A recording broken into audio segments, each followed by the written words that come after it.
po natin ang Diyos ay pag-ibig. O yan. Ayan, ito po, meron kaming kodiko para hindi kami sasablay. Okay?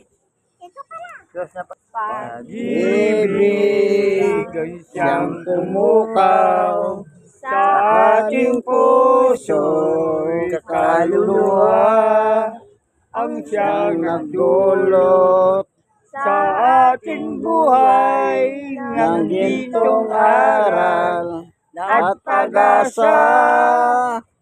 Pag-ibig ang siyang buglo dati, di mapapawi kailan pa man sa puso't diwa. Tayo'y isa lamang kahit na tayo'y magkahiwalay, at tayo'y ng pag-ibig.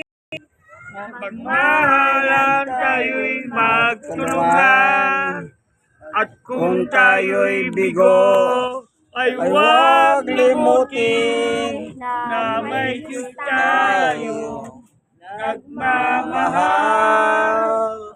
Sikapin sa ating pagsuyo, ating itala sa mundo. Pag-ibig ni Jesus ang siyang sumakot sa bawat pusong uhaw sa pagsuyo.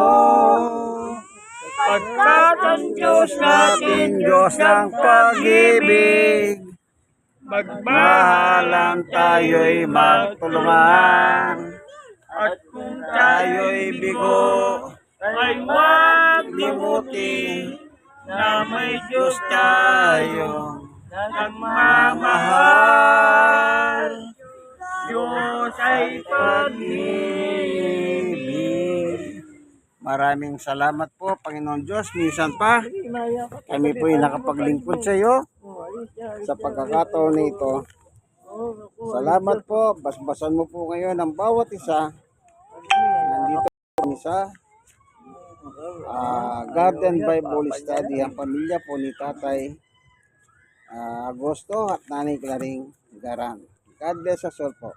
Kung inyong kaibigan kay Jesus, Brother Manny Bautista. Isa po ako senior citizen, 64.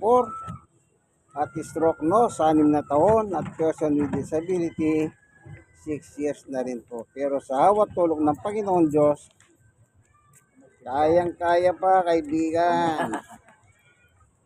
Sa biyaya po yan ng Diyos. Amen. Amen.